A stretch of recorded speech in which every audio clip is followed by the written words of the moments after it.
What's up, everybody? How's it going? Welcome to the show. We'll see if anybody else is hopping on tonight. Right now, it's just me and Angela. Um, Angela, how's your day been going? It's been going good. It's been rainy here and a little bit windy right now. So, but it's been a good day. Yeah, So, I know you're saying the storms were probably about to start hitting you or whatever, so you were kind of concerned about your internet. So yeah, which it happens. So, yeah, but yeah, everything going good with but yeah, you? yeah, it's been good, man. Like I've been trying to catch up on sleep. I was telling you backstage that I didn't get much sleep this weekend. So Sunday I pretty much was up for like 24 hours, and I just been trying to catch up on sleep since then. So um, it's been a gnarly week so far, but it's almost over. It's the hump day, so um, It but like I is. said, we'll see if anybody else hops on tonight. I think there's a few people that are going to be late or whatever. They've already said it, but yeah. So real fast, I'll say hi to everybody that's in the chat. Of course, Walton comes in talking crap. I want to see you get a show, buddy. Let's see here. What's up, man? Storm Shadow. What's up? Rome. What's up? They changed the names on these on the YouTube. So like what your name normally is totally different on the little name things now. So I'm not familiar with everybody yet, so yeah, I'm still learning. there's a couple people in here for right now. When more people get in, I'll start saying hi. But yeah, so today we're gonna be talking about does where you live affect the way you collect, and it could be in any kind of way. I was just kind of thinking about that because I was visiting Colorado this weekend, and they've got basements, and us in Texas, we don't have basements. So um, I just thought it was interesting because different regions have certain things over other places, like humidity can affect your statues, and um, you know in Texas, it's like we don't have um, um, basements, but we might have like a yard where we can store our stuff. Like you might have like a shed or something like that you can't have on the East Coast or whatever. So that's kind of what we're talking about today. Um, I have a storage unit, and it's a controlled environment okay. storage. So anything that I don't have displayed or here in my apartment, then I have there because the humidity is so bad here. Yeah, So, so it's yeah. bad here too, depending on what part of Texas you're from. Like if you're in the southern part of Texas, it's pretty humid. Like middle and like northern part's not that bad, but if you start getting like to Houston and like anywhere south of like the middle of Texas, it gets really really humid. So um, that's a concern for people. Do you have statues that you have that aren't displayed, like are in storage? I do. I have a few, but most everything is in my extra bedroom in that closet.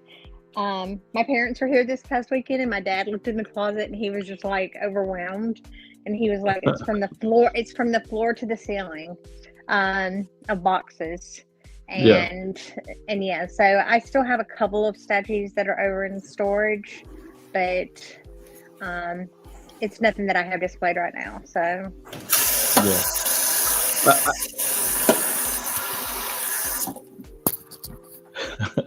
I would figure in like a more of like a temperate climate like California, right? Like you wouldn't have to necessarily worry about having a issue with storing your boxes or statues because well, I don't know because I've heard people sit there and say things about earthquakes and stuff like that. So that's always a thing that I worry about. Not that we have earthquakes here, but we have tornadoes and hurricanes on a pretty regular basis. So, water damage is something that I'm always concerned with. Yeah.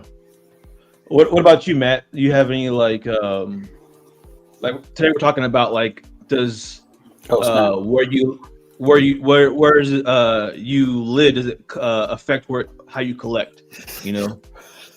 First of all, I must apologize. I thought we were backstage. No, we're live, bro. I was wondering why you were like doing stuff at the sink or whatever you're doing. Wow.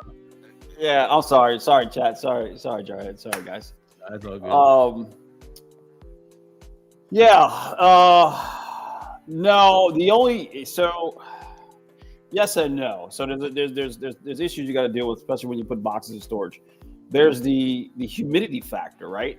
When it gets cold at night and it gets hot during the day, if they're outside, if they're not in a temperature controlled environment, what happens is humidity will get into the box or into the styro, and it could then leach out onto the paint of the statues. I've seen that happen, especially some guys. You know how the statues come in bags, or they'll be covered with a bag. I've seen that happen before quite often. Guys they just store it away, but it's not in a climate controlled area. I've heard of, this hasn't happened with me, so I don't know, but I've heard of like if you store them in your attic or something like that, the animals, right? Okay.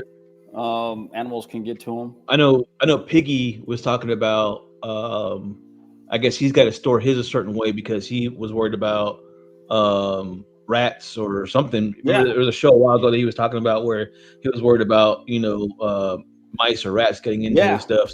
Yeah, there's a thing called roof rats. Yeah. So basically, it's like mice or whatever. They get into your boxes and things like that. I've heard this. I remember there was a collector. He had posted it one time that happened to him. He had they're called roof rats, but it's basically like mice or something like that. They get into the attic. Raccoons and that kind of thing. That stuff happens from time to time. But no, I don't think it's a big thing here in Texas. I haven't heard of big influx of rats or anything like that. So, well, you guys got those 4-inch cockroaches. Yeah, we got cockroaches. We got flying cockroaches. Tiger stripe lizard. mosquitoes. Yeah. So, and it's a mosquito where you can actually see his barb. Man, it's crazy. Yeah. Now, for the most, like me, I have a back room that I have some statues in, and I also have I put the boxes in the attic. Well, there's actually a couple of statues in the boxes in the attic as well. But for the most part, unfortunately, yeah, I'm lucky enough to have a garage, so I keep most of my boxes in there. I've got some boxes in a garage, and then I've got a few things in a storage unit. I don't even know why I have it. I could probably put all my stuff in the garage if I wanted to, but because you moved a few times, right? And it's just easier to have that there instead of moving them back and forth. Yeah, but I'm paying like $100 a month or something like that for it. So, I don't necessarily need it. Is climate controlled? It's climate controlled, yeah. It's worth it. Yeah. Yeah, if you can afford it, it's worth it. Eventually, I'm thinking about moving the boxes that I have in my from your garage to the storage unit. Yeah, I'm thinking about doing that and just making more room in the garage because there's stuff I can do in the garage that I was thinking about putting a race. Is it me or did you break up? I think he broke up. No, I can't hear you. What about now? Yeah, I got you. Okay. All right, repeat that. No, but I just want to make some room in my garage for other things besides boxes. So. Yeah, I'm the same way. I do have a garage as well, and I kind of want to finish the garage, like flooring and make it a whole area, seating area. Yeah. So that's my original plan. But what I did actually though was, and I've said this before on either BBC or CNP or somewhere. My garage has an A-frame attached to the house. I just took a Sawzall and put a door in the ceiling, and then put some planks in there and made pretty much an attic in the garage. Because it's empty space, so it was dead space. So I just made it non-dead space. So now there's like a trap door. I just let it down, and that's where my boxes go. Yeah, I had to custom it because the only thing boxes are big. So the only thing that sucks for me, as far in this place that I'm living now, it's I don't own it, so I'm just renting. So there's only so much I could do.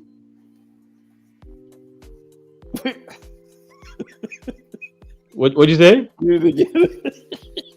I couldn't help it. I had to mess with Angela. I was talking and she. I'm like, I can't hear.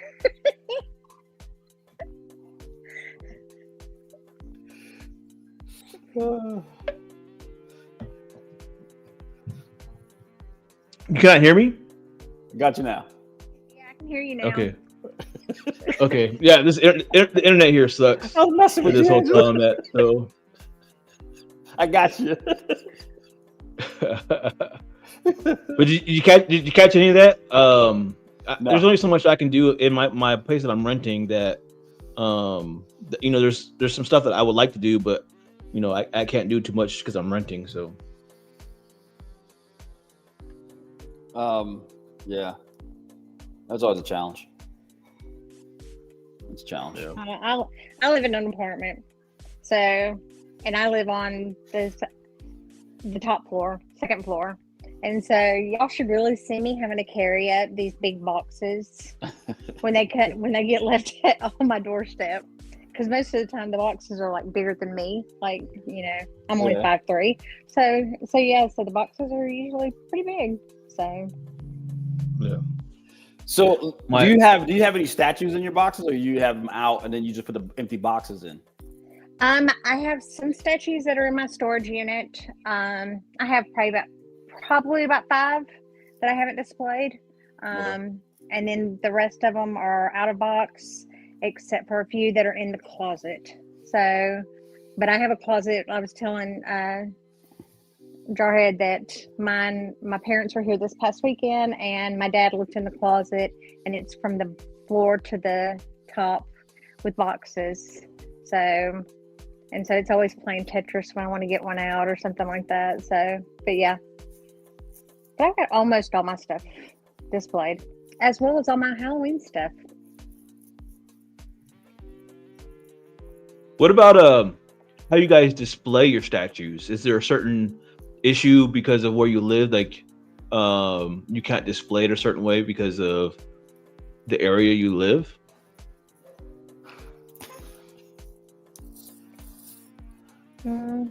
Yeah, my homeowners association doesn't let me. Well, like for instance, right? Basements, right? I would love to have a basement, but we don't have them here in Texas. That type of thing. You see all these guys with these big basements, and they have the whole basement dedicated to statues, and I can't do that. I always found that to be debatable. And I think the reason is because real estate puts the word basement on for property, for selling purposes, or for square footage purposes, or for however they want to identify it. For example, I've been to my previous house that I had.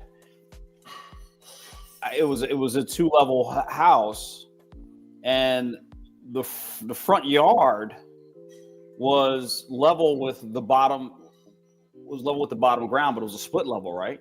Yeah. So when you go down, you go to the downstairs part of the house. However, it wasn't below ground, right? So one realtor said it was a basement. The other one said it wasn't. It was just still square footage because it's still open. So I don't know. You know what I'm saying? So how do you classify basement? Same thing with the house that I'm in now. It's 3 levels, but the second floor is level with the front, but it's wide open in the back, so it's not, you know what I mean? It's only below ground on the front, not in the back. Even on the sides, it's not below ground. So it's kind of like, is that considered a basement or is it not a basement? You know what I mean? I would still consider that a basement. I would still consider that a basement. Anything below your main floor, like where your kitchen and your dining room and all that stuff, like if it's underground at all, I would consider that a basement. Well, that's just the thing. See, I don't know. It's still got a 30-foot ceiling, so it's kind of like. See, I don't consider that a basement. I wouldn't consider it a basement. Yeah. Basement. Nothing. Going down the stairs, and you're kind of like. Right, I wouldn't consider it a basement. Underground, kind of almost. Yeah, exactly. Yeah, and it's surrounded. That's what I consider basements. So just like Lucky Lex says, he says, I just moved from New York with a basement where my collection was to Florida, where I have my collection in the second floor loft. I like it now because I see it all the time.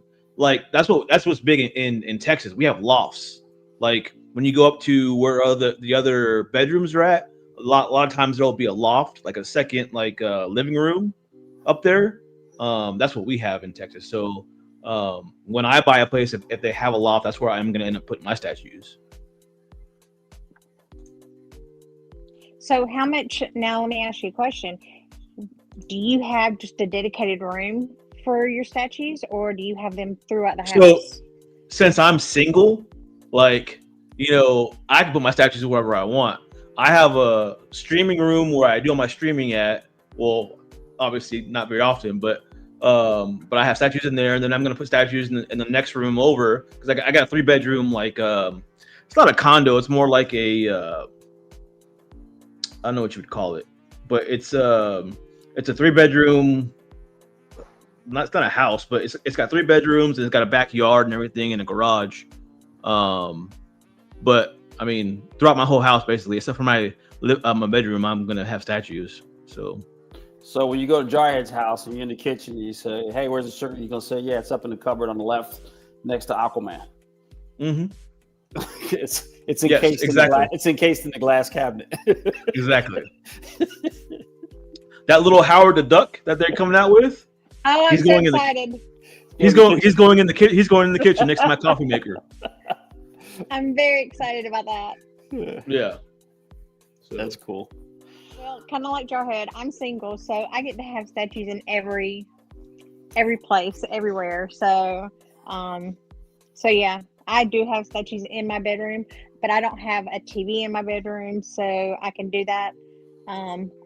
Pretty much all my fairy tale fantasies is in my bedroom. So. See, some people want, like Steve, right? Steve's a single guy, and he limits himself to where he puts his statues. He'll only put his statues in where he streams at. He's got a whole another room full of boxes where he could put other statues if he wanted to, but he puts boxes in there, and then he won't put statues in any other room in the house.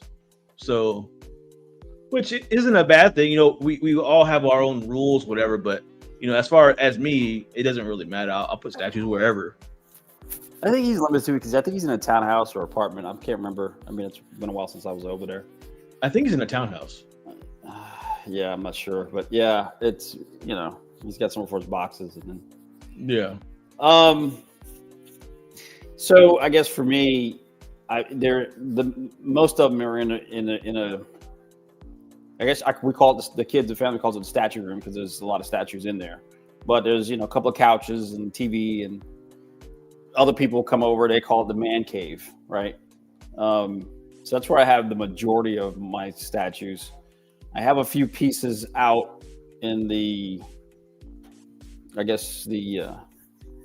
living area or whatever, where the fireplace is and the TV and all that stuff is. There's another room that has that. When I've only has like 3. I have like three statues over there. I mean, the bar's in that same area, so I've got a couple of Bowens back here, but So I'd say they're kind of spread out. I mean, I don't have any. I guess it was kind of like my wife has pretty much the decor upstairs how she wants it. Yeah. Every now and then I'll try to sneak something in there just to just to do something. She says, "I'm not falling for the." I mean, I don't want to get to the point where like I'm like having to like scoot around my statues to get anywhere in the house. Oh yeah. I think that's too much. I've seen it to where people have their collections, and it's just, I don't even know how they get in some of these rooms, man. Like, that's a collection. It's not a display. Yeah. I think there's a difference with a distinction. I mean, it's great to have a collection, and you have a lot of stuff. I mean, nothing wrong with that. A lot of guys have a lot of collection. They got a lot of pieces, a lot of nice pieces. Yeah. But it's hard to display it, I think. So it's kind of like without it looking like clutter. Yeah, and we've talked about this before, Matt. Like, I'm a big person on less is more. Like, I don't need to have 100 statues. I would rather have 20 statues than 100. You know what I'm saying? Right. There's but that's just me. I know a lot of people, the more the better. A lot of people collect quarter scale just so they can have more statues, and I don't see it that way. I'd rather have a bunch of like great statues than a bunch of statues. If that makes sense. Like I would have like a few great statues versus a ton of nice ones, right. Regular ones or whatever, or however you want to call it. But I don't know. That's just me though. I just recently got into quarter scale. Okay. So I don't have but maybe 5, maybe 6. So because it takes up a lot of real estate. Yeah. And and don't get me wrong, but I am really particular about my statues anyways. So I don't want it to take up so much space to where I can't display them, because I'm not one that will flip my statues because, this one's better, or this one's, nicer, or something like that. Because I'm not going to sit there and buy something that I'm not in love with, because I'm going to keep it. So now whether my kids will keep them or not is another thing. So, but yeah, I mean, I haven't really gotten so excited about quarter scale to where I'm like, I got to have it. So that begs the question I want to ask, and guys in the chat too chime in. Have you bought a piece on impulse buy or FOMO? You know what I mean? Like, for example, like you see a piece, you really like it, but yet you're not sure if you pull the trigger, or you really like the piece and you bought it, not necessarily you're in love in it, but you bought it basically kind of like out of a just out of what I say? Like out of FOMO? Not out of FOMO, but just out of a couple of my Bowen pieces, I'm like that.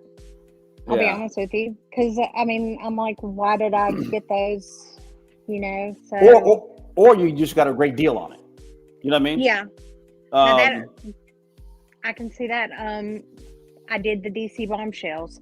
I had all of them, and it wasn't necessarily because I liked all of them. I just wanted all of them. Those I have gotten rid of. I've only got a couple of those, which are my favorite ones.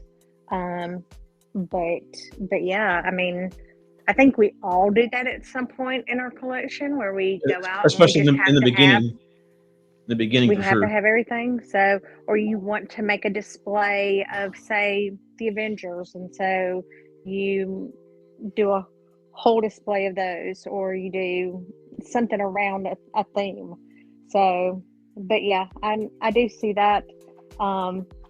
Believe it or not, Fairy Tale Fantasies, I got a good deal on the Jasmine one, and she's probably my least favorite one. I really wish I would not have gotten her.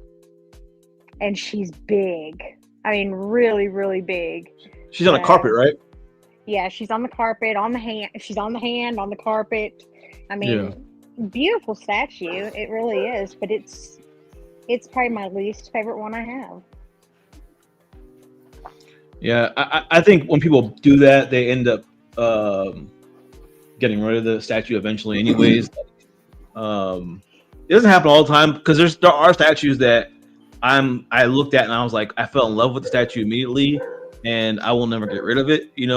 There's that side of it too, where it's like, yeah, you had an impulse buy, but you still get it and you love it when you get it. So that happens too.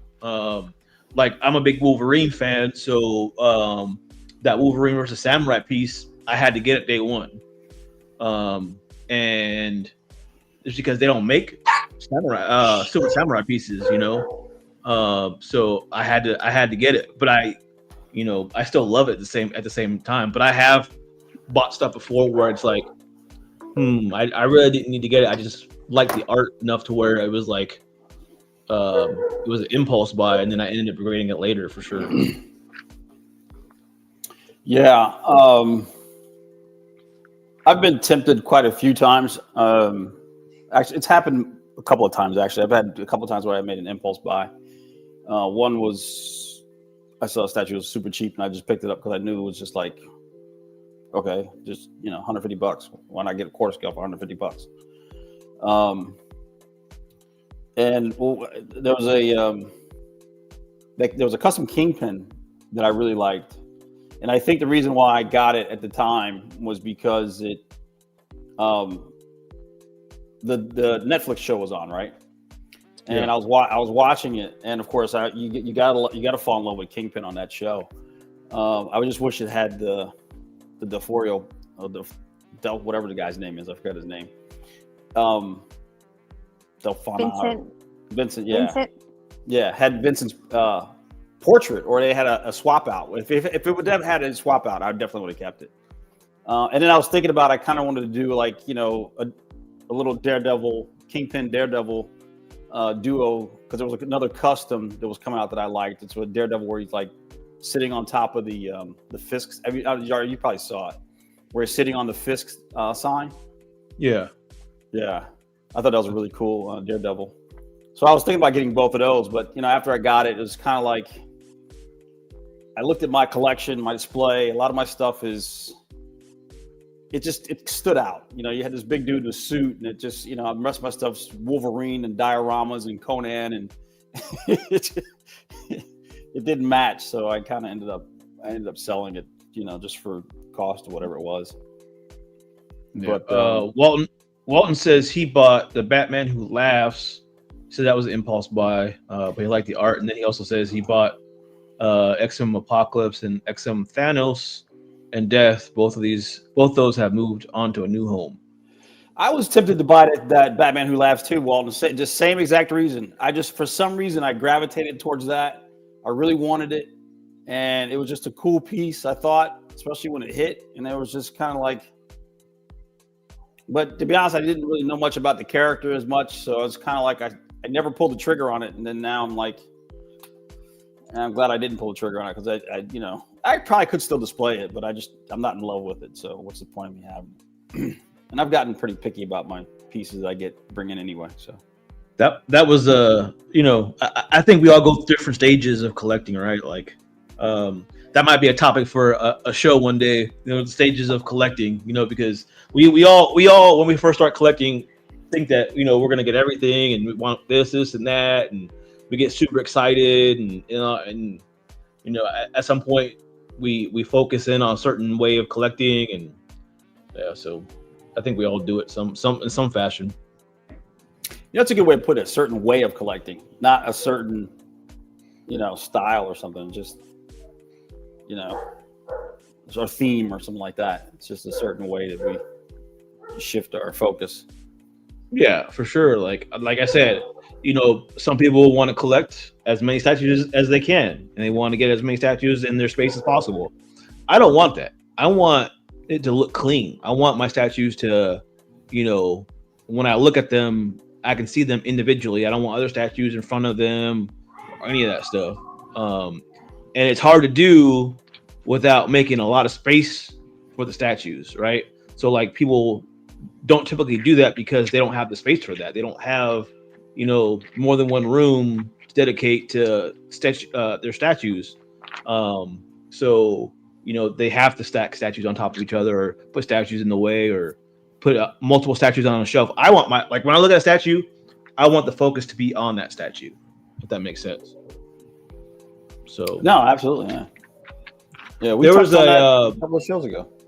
Yeah, there was a guy that he put his display up like a couple weeks ago. I forget the guy's name, but Steve put it on his show the other day, and it was like he had a really nice finished basement, and he had like all the statues on a pedestal and that kind of stuff. It's really, really clean, and that's what I want to do. Like, I want something clean like that, where statues aren't individual pedestals or they are displayed by themselves, so I can appreciate that statue and I can appreciate that statue. I'm not appreciating like 15 statues at once, if that makes sense.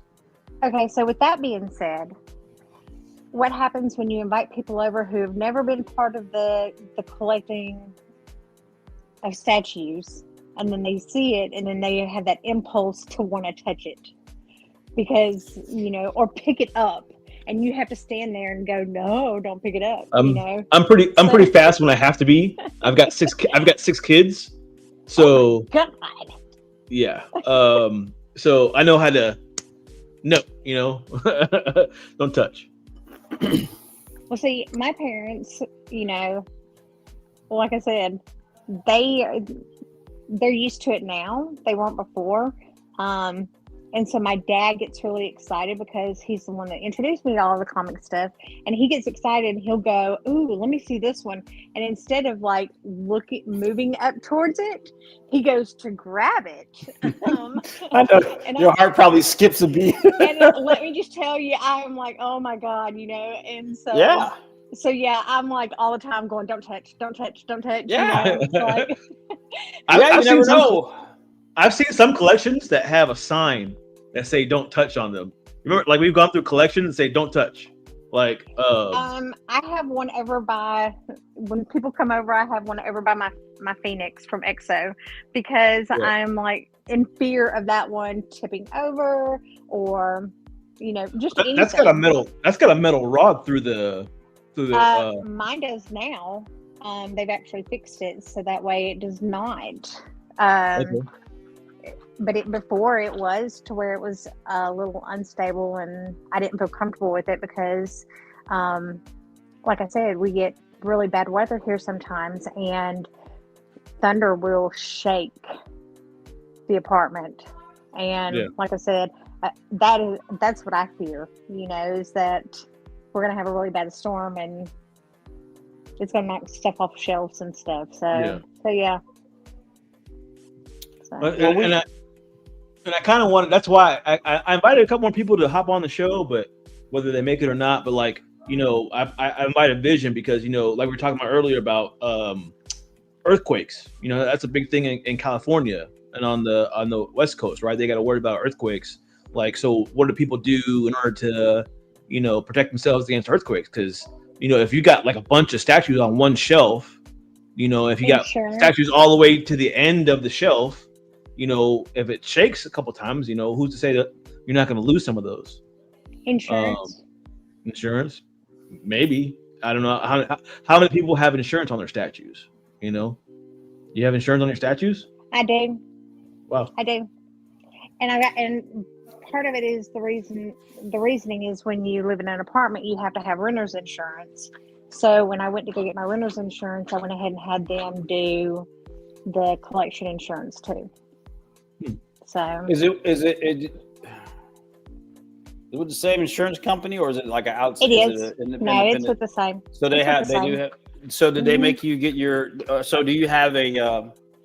I have to keep a list of all the statues that I have. I have them numbered, and I have them what I paid for them at the time.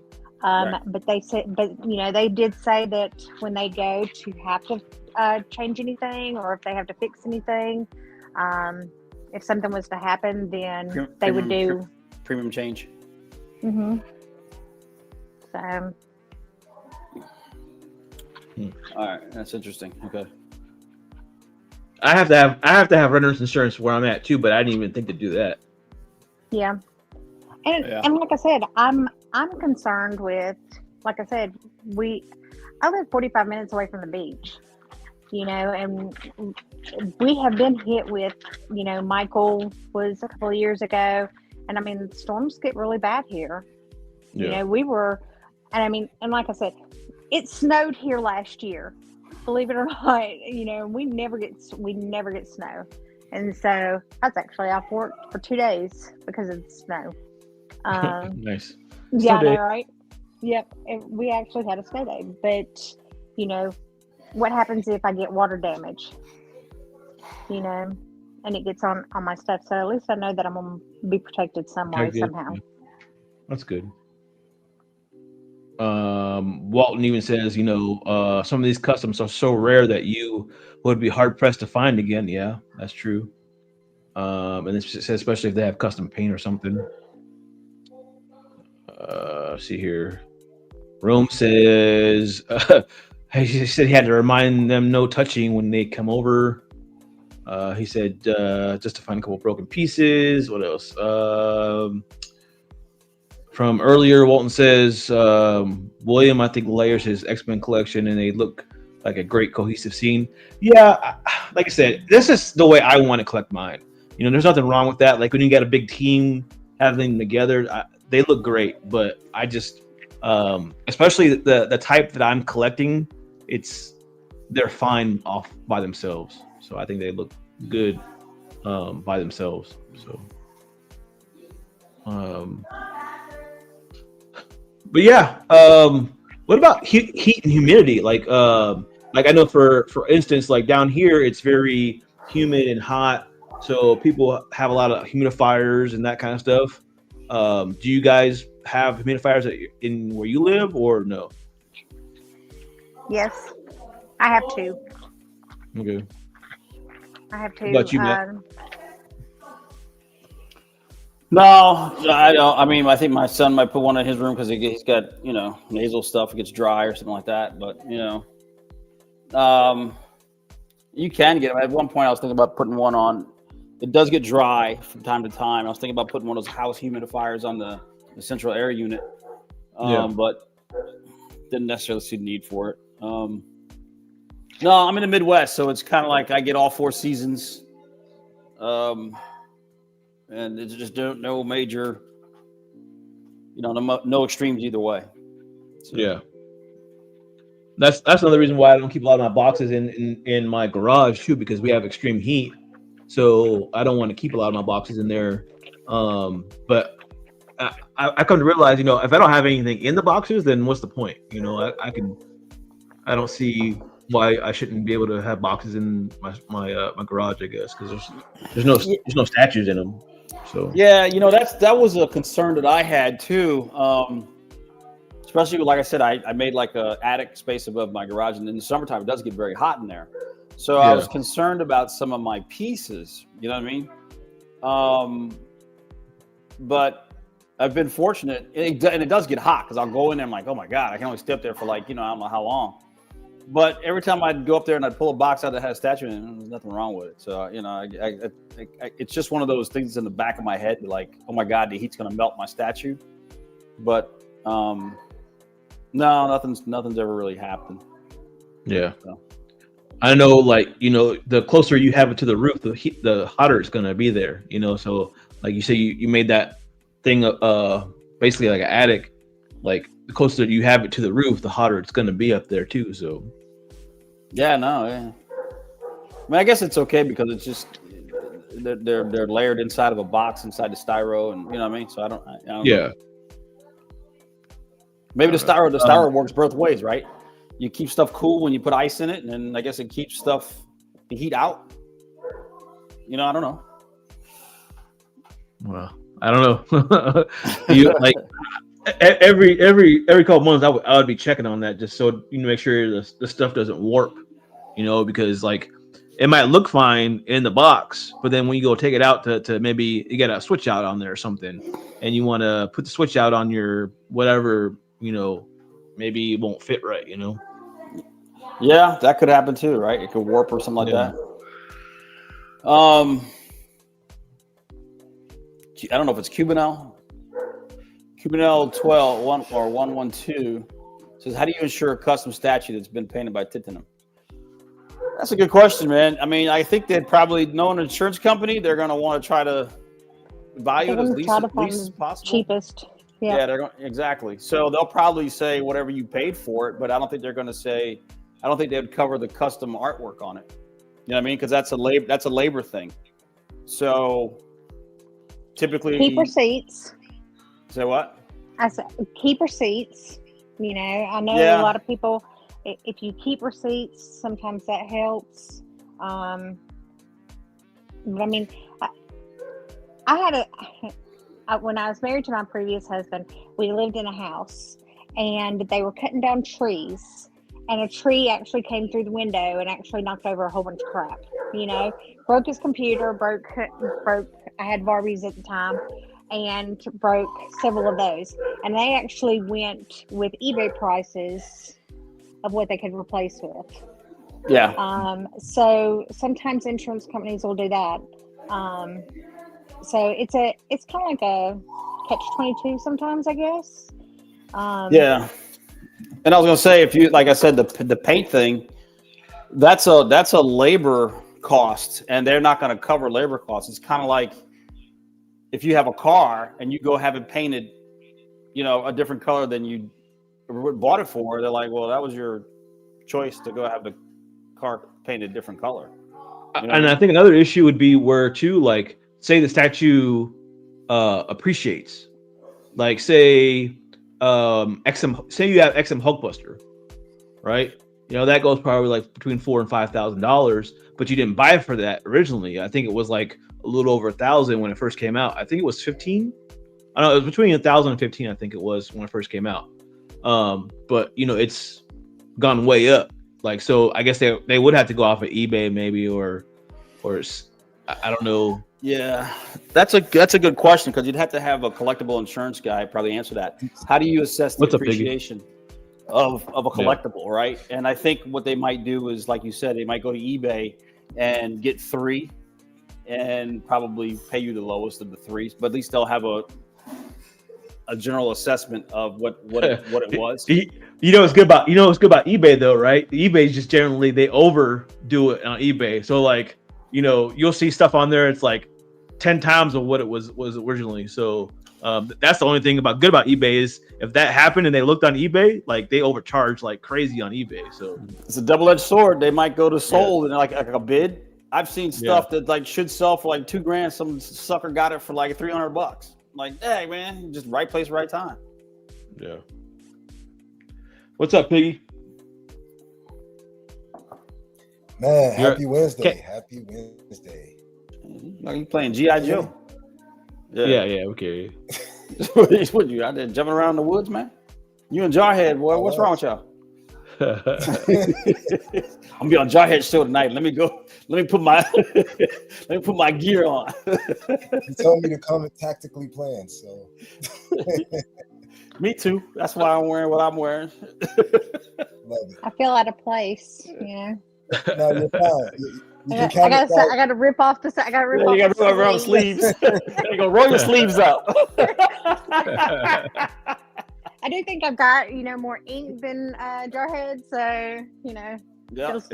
I've got ink other places that you can't see. Let's put it that way. Oh wow. I do too. Oh wow. You know what I walked into, Matt? I don't know, bro.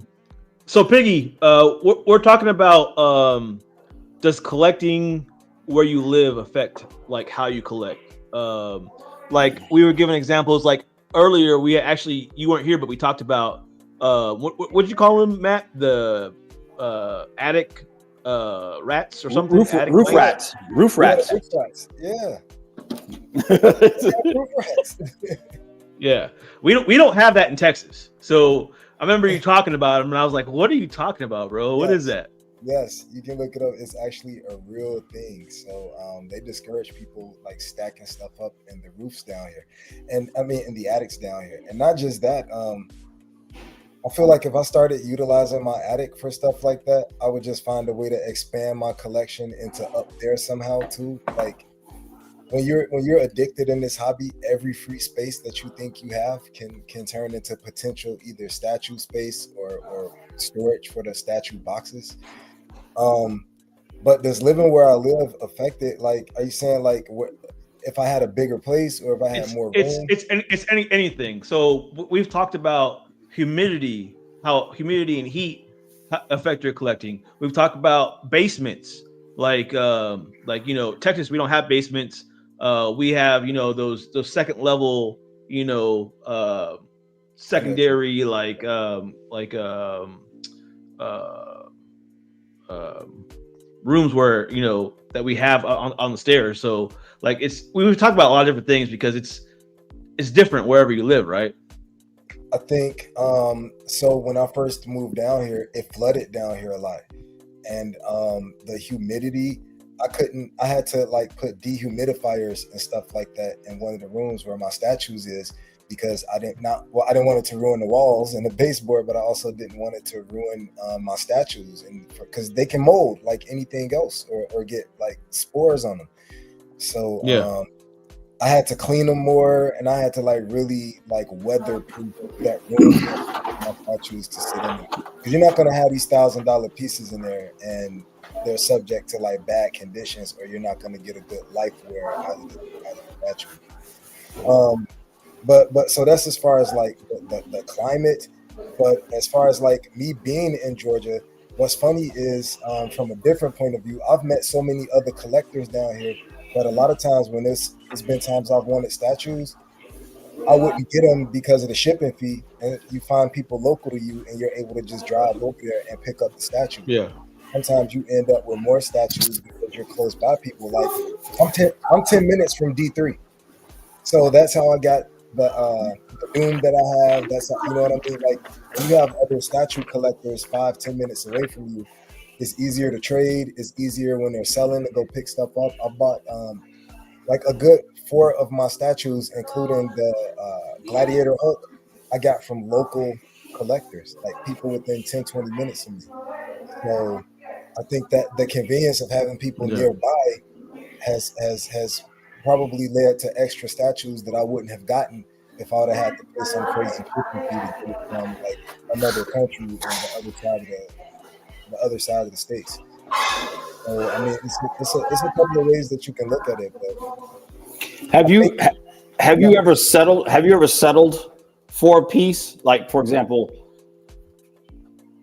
you say there was the EX, right? Say you're getting a sideshow piece, and there was a guy in Alabama that had the EX, but the guy is somewhere in Georgia, 20 minutes away from you. Not 20 minutes, say maybe about an hour away from you, had the regular version. Would you settle for the regular version because you can go pick it up, or would you get the EX because you really want the EX? If I really want the EX, then I'm just gonna go and get. If it's within a good 2.5 hours from me, I'm just gonna go and get the EX. No, it's not. You gotta pay shipping. Oh, I might even maybe pay the shipping, and the only reason I say that is I think I might be good with the regular size, and then every time I look at it, I won't even be able to enjoy it because I would be like, why didn't I just go get the one that I really wanted? I should have just got the one that I really wanted. So just get the one that you want, because when you try and be skimpy in your own collection, I mean, it's sky high no matter what. So by the time you're paying $1,000 for a piece of polystone, you might as well pay the shipping if it's somewhere close by, if it's the one that you really want, because you're never going to be satisfied with the runner-up. But I wouldn't. So that's another thing consideration, right? Like in Texas, there's a big aftermarket like community, right? What's the aftermarket community where you guys live? Is there a lot of collectors around you guys? I know there's a whole Her and Arch. That's about the only 2 Alabamians I know. Yeah. Yeah, they're all around me. To the matter of fact, I go to the place on Sunday with like all the comics and the action figures and stuff. And there are a few people that set up booths there that have statues, and there are 2 people that have booths where they like do 3D printing and stuff like that. And that's just at that spot. But all around, like I was saying, like D3 is right around here. That guy Jeremy Horton is right around here. It's access to so many statues within like a 40-minute radius. I think it definitely contributes to it because it's easy access. You know, Yeah. if you see somebody has something that you want and they're 25 minutes away, it's going to be harder to refrain when you know you can take your lunch break and go and pick up the statue that you've been wanting for a long time. As opposed I seen a local guy today post something that I wasn't even necessarily looking for, but it's like a really good deal on something, and it's nearby. and and it's nearby. So I'm like, man, I should go pick that up. See, that's that impulse buy. That's that impulse buy. You like, it's a good deal. But he doesn't have the box for it. Man, Oh, forget hell that. no. But do you want it? Is it something that's been on your radar? Is it something that's been on your radar? Yeah, that's a dope ass piece, man. I'll be like, you Is it don't something have that's a been box. on your radar? Knock 100. Yeah. Ask him to knock $150 off since he doesn't have a box. He's already selling it for way cheaper than it goes for. Man, go get that statue. I feel bad doing that to people. Like Yeah, he's already marked it off. Like I more than respect the half. game. Yeah, I respect the. You know, I'm not going to be one of those guys. Knock another $150 off. Yeah. I can't stand that. I respect the statue community, and I respect other statue collectors. You have a general idea what the piece is worth. You know. I recently had to say, another guy hit me up for a piece. I'm already selling it at a good price, right? And he was like, "Well, I'll do this for it." And I'm like, "No, man." He said, "Yeah," and he literally said it. Yeah, that's a good deal, but and I'm like. And he said, "Well, I've gotten statues. I've gotten $3,000 statues for like, $900." And I'm like, I literally told him, I said, "Man, I appreciate it, but it sounds like you get high off of getting a deal than you do for actually appreciating the hobby." It's the adrenaline rush. It's the adrenaline there, right? Yeah. I mean, I get it. Everybody wants to save money, and you feel good when you do get a piece for nothing. But it's just kind of like, yeah.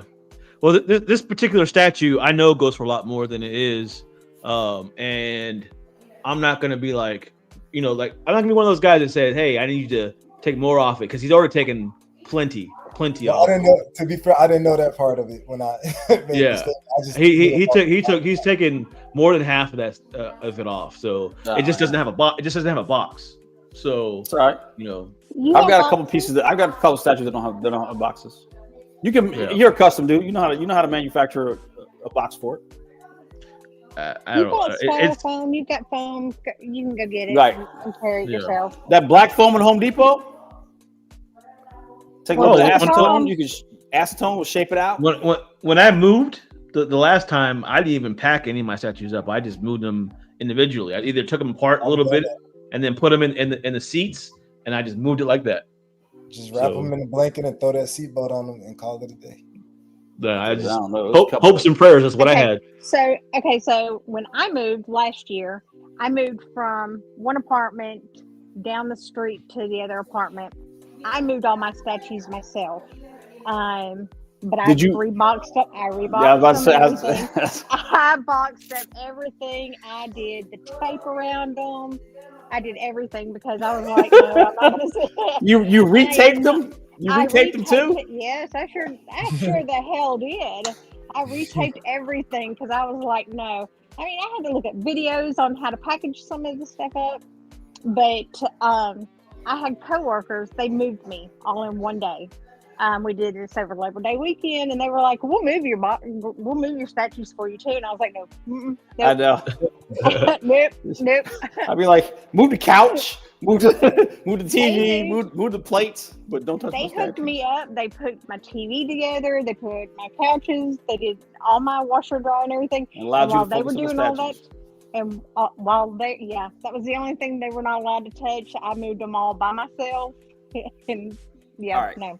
So 2 questions. One for Jarhead, one for you. Okay. Well, since you don't do it, I guess it's kind of a mute question. I was going to say putting custom pieces back into the box. Yeah. How long do you sit there? Well, you say you don't do it. That's one of the reasons why I don't do it, because it's harder with the custom pieces. Especially if it's got a lot of pieces. That's one of the reasons why I didn't do it, was because Black Panther. license pieces is one thing. Lots of pictures and videos saved on the computer, so that way Even when I Even still, man, but that's actually a good idea. I need to start. I take pictures and I have them on my phone. Maybe I need to print them off and put them in the box with the statue. well, my kids, they said that. They said, if anything, by God, if anything ever happens to me, my youngest son said, how am I going to box up all this stuff? Right. And he's like, please tell me you have instructions somewhere. And I was like, they're on my computer. I was like, more complex things, they're on my computer. So still, you gotta go find it though. yeah. You know what I mean? You gotta click. You gotta know. Oh, I know. All right. So the second part of the question was for you. You said you taped up the boxes. Well, I guess it's a general for everybody. Do you tape do you reseal? Do you tape the styrofoam box before you put it in the art box? And do you? Yes. Okay. Yes.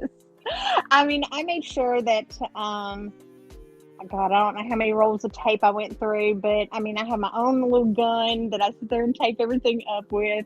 But yeah, I taped up every piece of styrofoam. Do you tape it all the way around, or you just tape, the four sides so it doesn't? No, I tape it around the hole where you cut it. And do you use a knife or do you use a razor? Do you use a razor when you slice it back open? I'm really ghetto, so I use a pair of scissors. That's fine. No, yeah. Open them up and slice it. I open them up and slice them. So yeah, I did have a knife. I had a blade, but I can't find it. It's probably in another box somewhere, or so on. So, but just the nerd questions. So I can't stand it. Like when I see a box, because you have a box, and it's like if you take it out of the art box. There's a risk of it opening if it's not taped, right? And then there's something could go, something could fall. I've had that happen. Not to me. I mean, I've had it happen when I moved, but I was like, "Dog, I shouldn't take it." That's what scares me is when if you were to sell something and you were to send it through the mail, if you do not package it correctly, you're going to sit there and it's going to risk moving or breaking or rubbing the paint off. So yeah, I'm a little, and yeah, I know I'm weird. I mean, we're all nerds. I mean, we have our little. I mean, I've gotten short. I've had to I pull out my keys and I'm getting ready to do it with my key, and I'm like, because I was too lazy to run upstairs and get a knife. But I don't want that. But I won't do it because I don't want the tape to be jagged. So it's like, I'll go get a blade or I'll get something. I've even used a screwdriver. Yes. Really, Matt? But here's the other thing. I'm very particular. When I open up a box and it's got tape on it, I'll go to the corners and I'll stick the blade in the corner first to pop the hole or to get it started. Because if you go to the side or something, you might actually hit a piece, right? Right. There's nothing on the corner, so you just go to the corner and you pop a hole there and you slide it around or something like that. If I can find where the tape is actually lifted up, there is a sailor who sells a lot of Bowens. He sells a lot of Bowens. He actually, when he seals his back up, he puts like a lip on it, on the tape, so you can actually take the tape and unwrap it. And so... Not Han, is it? He initials it. Yes, it is. It's Han? It is. It's Han. And so, he's great at packaging. If you ever need to learn anybody to, learn to package anything, watch him, listen to him, because he's fantastic at it, but charges the shit out of you with money. So, for sure. Yeah, Han's good. Han's good, but he and I had a little spat from time to time, but he's a good dude. He knows, he's got a lot of stuff. He does have a lot of stuff. But yeah, I think everybody's gotten into it with Han. Yeah. Great that's guy, good. but yeah, that's good. Yeah, I know a lot of people get into it, but like I said, he's a good resource though. A very great resource for Bowen. Yes. What about? Do you guys think shipping is more expensive to your neck of the woods, or is it all one thing? I don't know. Sometimes it seems like it's more expensive to the East Coast, or am I just tripping? I think it depends on where it's shipping from. You know, is it a custom? Is it shipping from Asia? Is it shipping from locally within the states? Yeah, I think he's talking domestically, right? Yeah, domestically. It costs me more to ship something from here to go to California. Shipping is outrageous. Yeah. But if I was to ship something to you in Texas, it probably cost me $20. Yeah. Oh, Yes, that's all. That's only because I get to use UPS at work. So, but Because I will say though, like with the customs, it doesn't seem like no matter where you live in the United States, it's all the same price. It's a blanket. It say, okay, United States charges this much, and then Germany charges this much. Because I know that's true. I've seen them in the groups. Yeah, You'll see, so it doesn't really matter what part of the country like customs ship to. The only time that pertains is like Sideshow or I don't even know if Prime One. I've never had a Prime One yet, so but it seems like it's like more like a Sideshow thing or maybe a PCS thing. I haven't had a PCS statue either, but I would think that something in the United States would cost more to ship from one end to the other. I think so like if it's Sideshow, of course, I think if they're shipping something to California, it's going to be way cheaper because it's like right there. Because I think it's size and distance.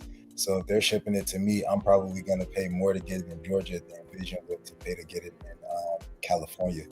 But then it works out better on the aftermarket because if it's someone selling something in Alabama, it's going to be cheaper to send it to me in Georgia than it would be to send to Vision in California. So I just think it depends on where the seller is located. But like you said, Jarvis, I like it better in the custom groups because it'll have that one blanket. USA $250, Italy $300. You know what I mean? Like it just whatever in the States, that's your flat price. So that's one more plus for the customs. X-Men Excuse is saying he says tariffs are killing me. So USA shipping, I've now had to pay tariffs on my last 3 statues. Custom statues? I haven't had to pay any tariffs on any custom statues yet. What about you guys? Yeah, so the customs. Well, go ahead, Jarhead. I mean, Piggy. No, I paid it on my She-Hulk and on my Archangel. The last 2, I think those are the last 2 I got in. You did get it in? No, the last 2 I got the She-Hulk and I got the. But that wasn't a custom. Those were the Archangels were. Sideshow, right? The Archangel was Sideshow. So the She-Hulk, but the She-Hulk was custom. Yeah, the company's just passing it on to they're still getting imported. They're just passing it on to the buyer. But even with the customs, I paid a tariff on the She-Hulk, and Jarhead was saying he hasn't paid any tariffs on his customs yet, and I paid one on that She-Hulk. I haven't gotten any. Well, I think X-Men Exclusives. I think he's getting from overseas collectors. So I think that's part of the issue is he's paying the shipping and the tariffs on top of the shipping, but I don't think he's getting it from the actual custom commissioner because, like I said, I haven't paid any that I know of, anyways. That I haven't paid any tariffs on any of my. Yeah, you won't get it from the manufacturer, the company or the commissioner. You'll get it from the delivery company. I haven't. You'll get it from DHL or you'll get it from FedEx or something like that. They're the ones that'll hit you with. The only time I've heard of that is when you get it air shipped. Most of the time, if you get a boat shipped, you're not paying that tariff. I don't know. I haven't received any yet, so I'll find out. Yeah, I was gonna say I haven't either, but I know DHL has been really coming down hard on that. Yep. And they are charging that tariff. But DHL is also doing a lot of branching out third party shipping. So I think that's another reason why. I think that's the reason why DHL is doing that. Most of the stuff I've gotten has all been UPS too. Like I maybe got one statue a long time ago through DHL. Everything else has been through UPS. What about FedEx? You get a lot of FedEx? Dog, I've had all 3: DHL, FedEx, and UPS. No, it's been UPS most of the time. I prefer UPS over FedEx because it's like UPS kind of is nicer to my boxes. But I mean, I don't know. FedEx just really doesn't care, and our FedEx planes are always late. So I mean, you know, and we have a depot out here, so I mean, it's kind of like one of those things of an ifs, ands, or buts. Kind of, you just don't know. Yeah. Carl says we have to pay a 20% import fee here in the UK on anything over, was that pounds? 180 pounds? Mm-hmm. Is that what that is? But ask him, what about Euro? I customs? think that's euros. Yeah, Does he have Carl, to have you got pay- anything?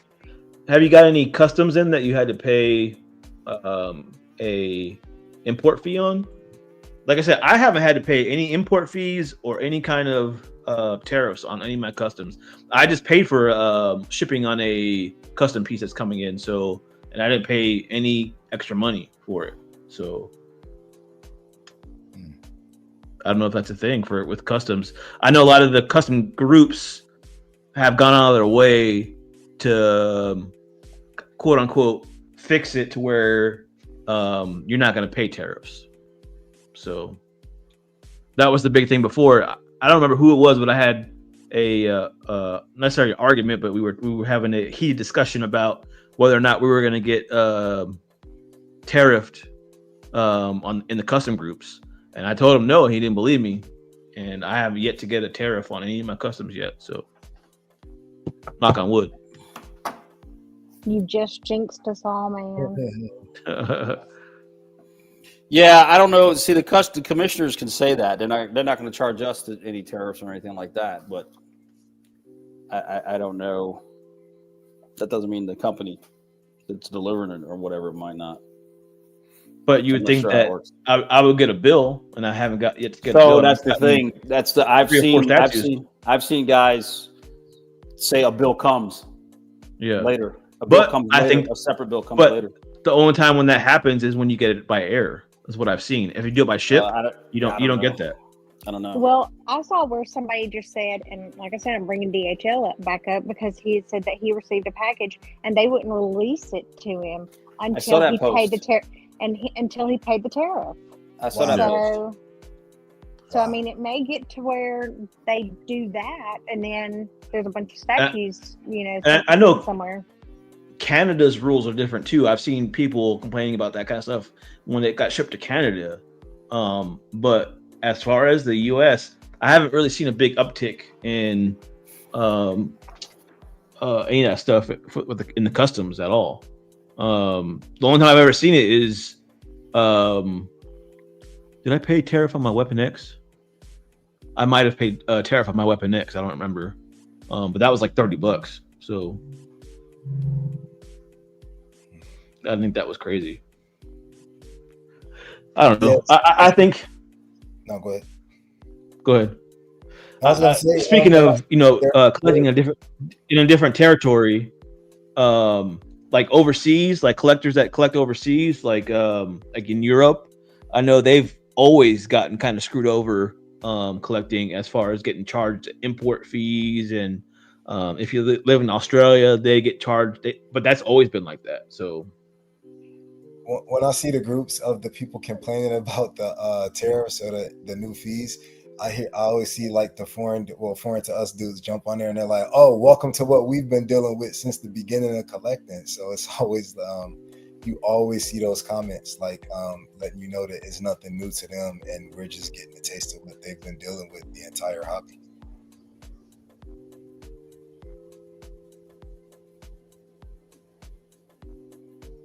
Yeah, it's true. I mean, like I said, I've always noticed that people overseas have always had to pay more for their statues. Even John has to pay more for his stuff up in Canada. Canada. Got to pay a lot more money to import stuff. So. Well, they I don't know, man. They also, if you don't claim it like as a gift or something like that, they pay a custom charge. So because customs will sit there and they open up the box, they do all of that stuff, and they're going to check it, and you have to put a value on it. And so when you put a value on it, and they look at it and they go, "Yeah, this is not $150." that they'll actually mean- put a custom charge on that value. Yeah. Think about it too. 20% of the value of that statue. That's a lot. Like if you think about it. It is. That's exorbitant. Yeah. Especially if it's like a really big, like say it was a maestro, you know, that's a lot of money on top of everything. Let's not talk about this. For real. Huh? Let's not talk about this. Yeah, because a $2,000 statue, that's $400. Let's not talk about this. I don't know. I just think that, you know, we all have our differences to overcome where we live, right? Everybody has something they got to worry about differently being where they live.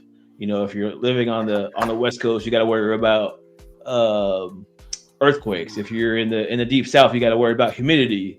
You know, the East Coast, you got to worry about flooding. So I just thought this was an interesting topic to bring up, man. You know, like I said, I had visited Colorado this weekend, and they've got basements there, and it kind of made me think about, you know, what it's like collecting in different regions of the country. You know, because I would love to have a basement, you know, have all my stuff in one general area, and you know, and I was looking up while I was there. I was looking up houses and stuff like that. I was like, oh man, look at this basement. Look at this basement. You know, like. So why don't they have basements in Texas? I think it has to do with the ground. Like it's kind of like a clay. Like it's not steady enough to have dwelling down in it. Yeah. So that's what I'm thinking it is, because it's more of like a clay. Then they got that shell like in the ground. So I think it's, you know, not solid like it is in Colorado or other states. Because houses here shift, like you'll see it too in the foundations. Everywhere shifts. Like, yeah. So, but I think here is worse than a lot of places. So,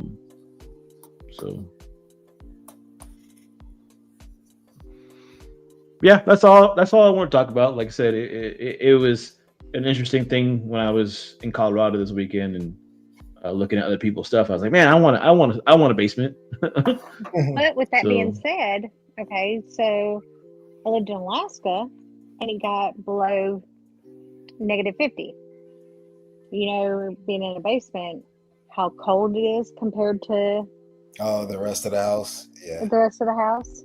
And I mean, and we lived in base housing, and so, but I mean, it was still cold in the basement. That's So- interesting. I wonder if there's any collectors in Alaska. If there are any Alaskadian collectors. I don't know. We need to reach out on that. Alaskadians. Alaskadians. Yeah, I would prefer to be in the cold than the heat. Honestly, to tell you the truth, like I would rather be downstairs with my cold ass statues than my hot statues. Yeah. No. No. No. I think it was like 60 degrees here today, and I was dying. That was part of my, like, when I was coming down here looking for a house, that was part of my requirements for like on my list for a house. I had to have a basement area, like non-negotiable. Yeah. So did you have to have a basement area, or you just had to have like a place where you could display your statues, or you could have like I wanted a basement area. It just so happens that it was going to be for, you know, statues, but I've always, like, coming from Chicago, I've always been in places with a basement, and a lot of places here in Georgia, they just have that like crawl space area under the house or whatever. A lot of them don't have basements, so you have to specifically like look for a spot with a bit. Yeah, it's a lot.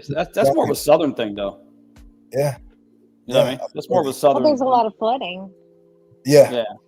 And I dealt with that. I had to build a retainer wall. So it flooded twice when I was trying to set up my statue area, and I had to build it. And so I had to start over from scratch twice. And I ended up having to do like mold mediation, put in things to French drains and stuff like that. The dehumidify. I did the French drains. I did a retainer wall. I have an indoor and outdoor sump pump.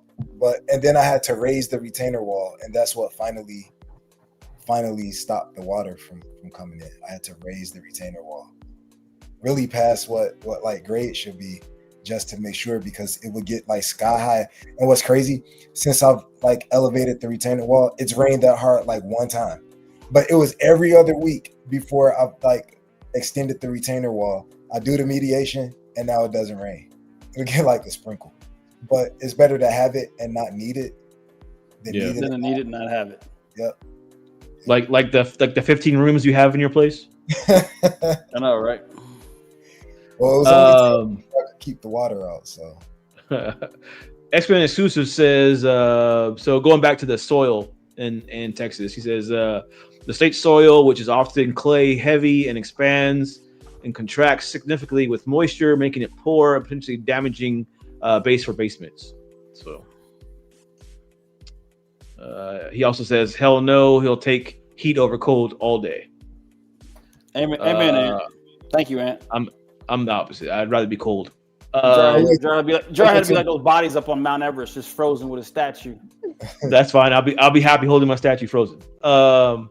He says, Random Korean says, I'm scared for larger 1/3 silicone statues due to Aussie summers. Heat reading indoors, won't be home 24/7 to leave air conditioning on all the time. So yeah. And don't forget about the giant spiders. Oh, I hate those things. I've been to Australia, man, and the spot where we went to train was like the worst place in the world as far as things that want to kill you. Yeah. Like, I was like, why are we going to train in a spot where everything wants to kill us? Because like when we go to these different locations, right, they had to like brief us on stuff, and part of the briefing was like local wildlife, right?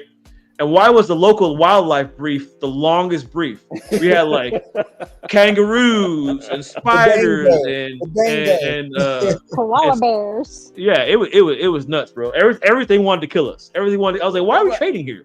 I wanted to know, but it was giant crabs that just run around all the time. Did you hear that about the mouse epidemic they had a couple of years ago? They had to like burn some of the like farms and stuff down because they were like overran by mice. I'll see myself out.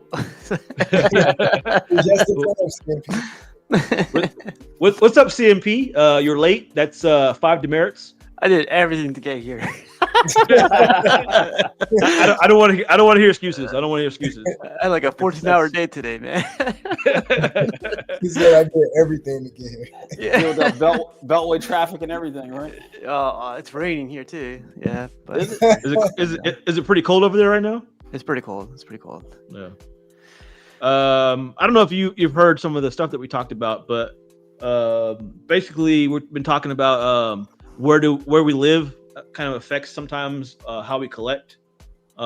Is there like something that affects you, how you collect in your neck of the woods? East Coast is the best coast. No, like other than me shipping to California, that's the worst. Like every time I ship to California, it's like it's as much as the statue sometimes, or like 30% of the statue or something. I don't know. California's crazy. And I don't even try to ship overseas, man. Like all those forms, like if you guys fill out the forms, I'll do it for you. But like I'm not filling out the forms. So we even talked about like I know you and me are in big like statue areas where aftermarket is prevalent. But somewhere like Angela, she lives out in the middle of the boondocks. So it's not that bad. It's not that bad. So like, but like me and you have like a really big aftermarket, like the statue density is pretty crazy, pretty high. Yeah. So yeah, but we just been talking about that kind of stuff, man. We talked about the weather. California, they got to worry about earthquakes. Midwest tornadoes. Y'all got tornadoes in the Midwest. So I don't know. Insurance. I guess that's what the topic of today was. Get some insurance. That was the result of today's topic. Geico. Or State Farm. Yeah. I agree with that. Get some insurance. Because it seems like the East Coast floods a lot. You know, we all have our things. You know. We get everything. We got a massive earthquake a couple of years back. We had snowstorms. We had like heat waves. We had like everything. Yeah, we're in That's the all middle in of one the. day for us Georgia and Alabama people, though. Right. You know, It's we all- get up in the morning and Exactly. it's wintertime. In the afternoon, it's summer. So, I mean, come on. We deal with it all day long, all year long. Yep. So we're showing off now, huh? I know. I'm sorry. I'm gonna take me and Georgia over here. We're gonna take that bracket. Only because, like I said, Who every has more season, trauma? one Who day. has more trauma?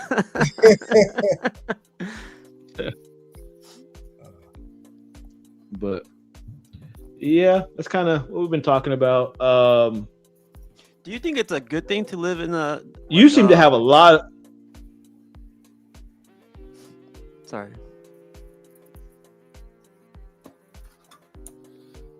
I'll go really What quick. happened? So, do you think it's a good or bad thing to live in a place like where Jarhead and I live? Like, we get, if you look up Facebook Marketplace, there's like a statue every 20 miles or something. I mean, we get like, we get the hookup, but it's a lot all at once too. I feel like if I was away from this place, that'd be like, I just hunt on eBay, you know, take my time.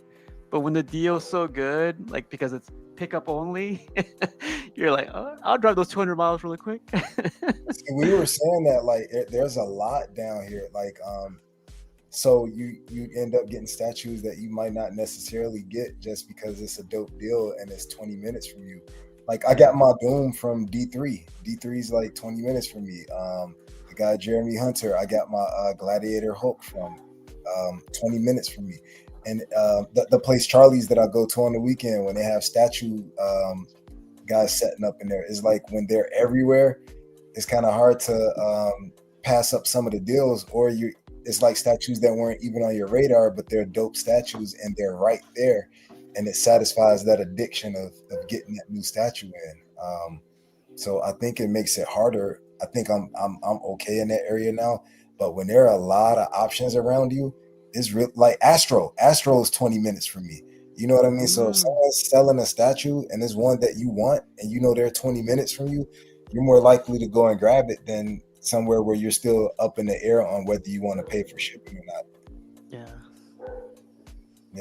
Yeah, we were talking about it earlier. There's a statue that's near me that I'm thinking about picking up that I didn't have a plans to buy it, but the deal is so good and it's a badass statue.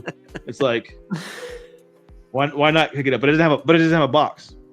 So that's called an addiction. Just a heads up. Fuel the addiction.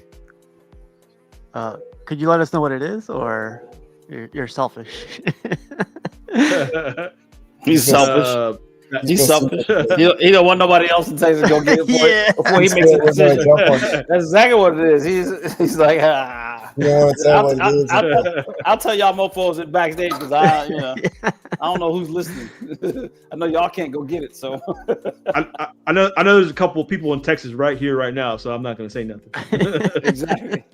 It better not be that Shogun Batman that you illegally entered into the competition yesterday.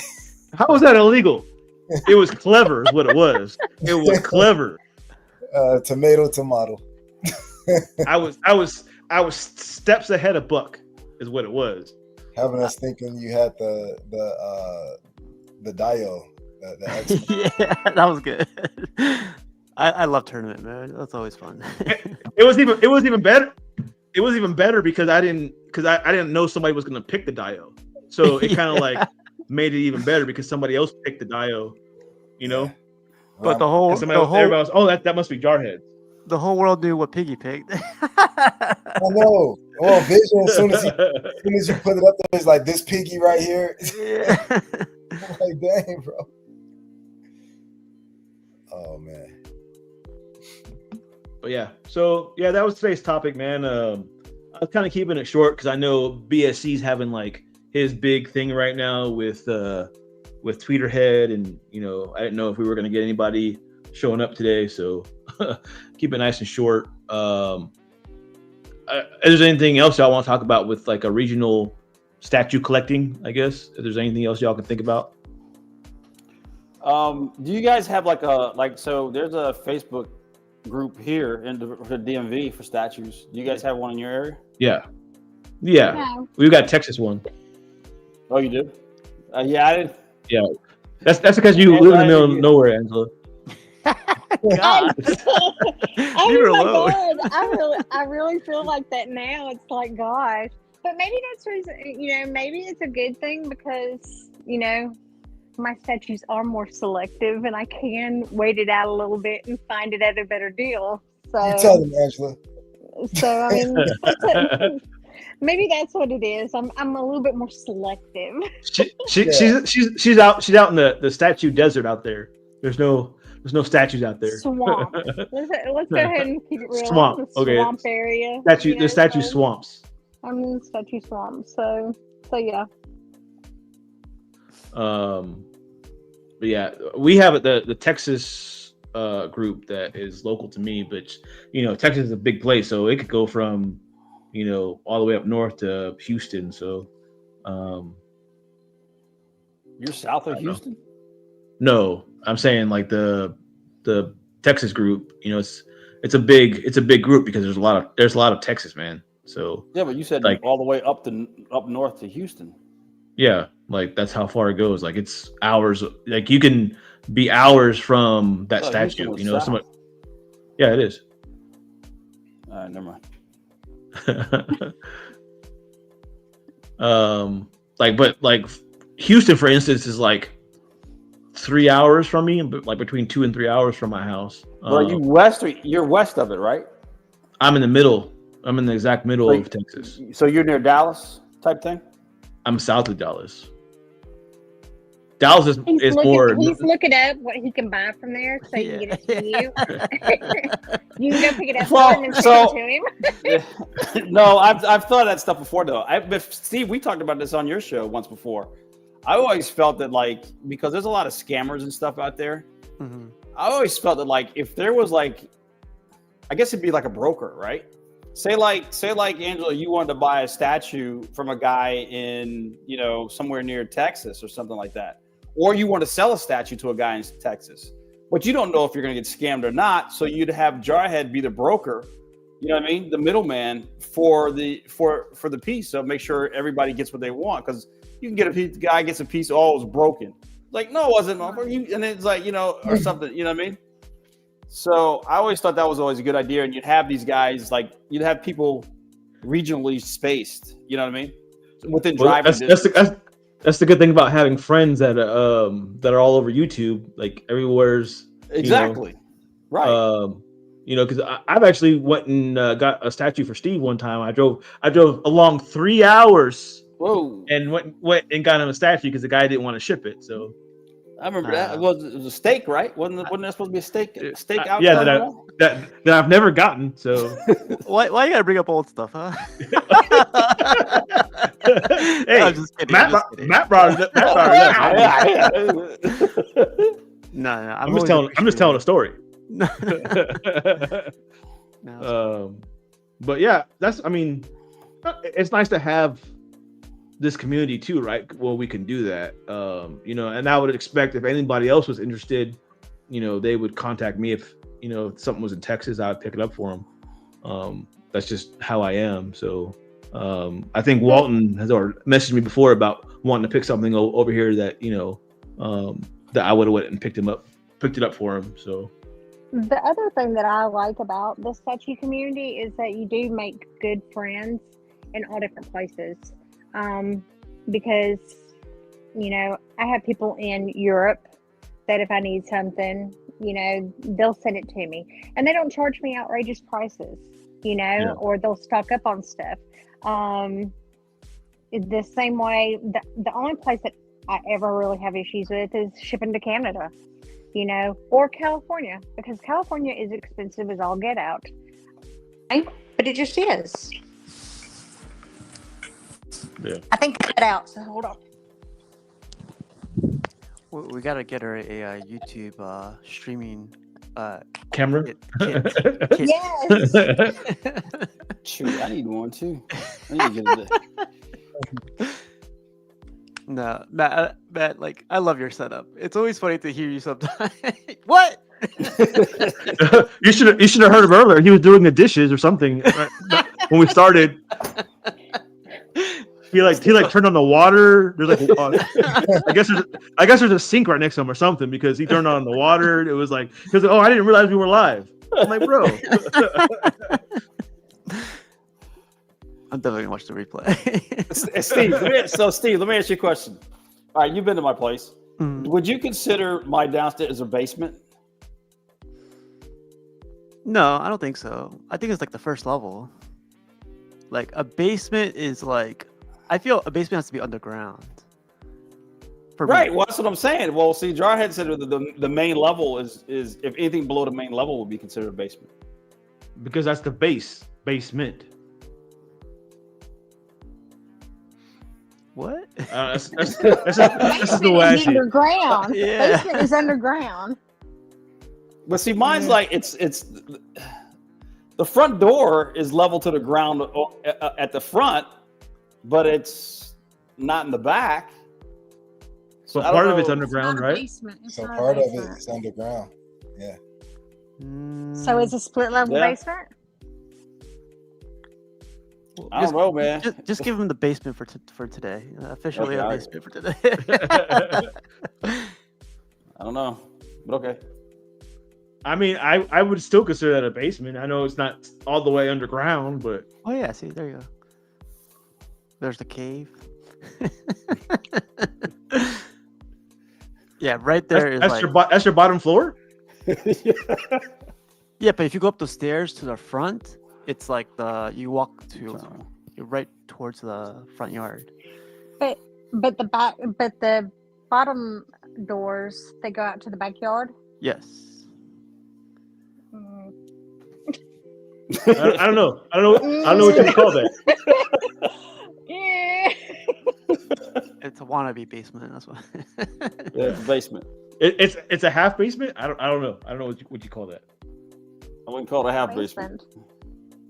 Carl says if it's below street level, it's a basement. Okay. But what if It's half of it? subterranean dwelling. It's on a hill, right? It must be on a hill, right? But what side does it have to be? Facing the road. Did the chicken come before the egg? Was it Angela? Angela, you're gonna make Yeah, enemies but really I quick. guess the pushback. I guess the pushback to Carl's would be, what street? The street for the house in front of me, or the street for the house behind me? That's exactly it. See? I think we're thinking way too much into this. I know. let's go to pictures. I don't have too many this week, so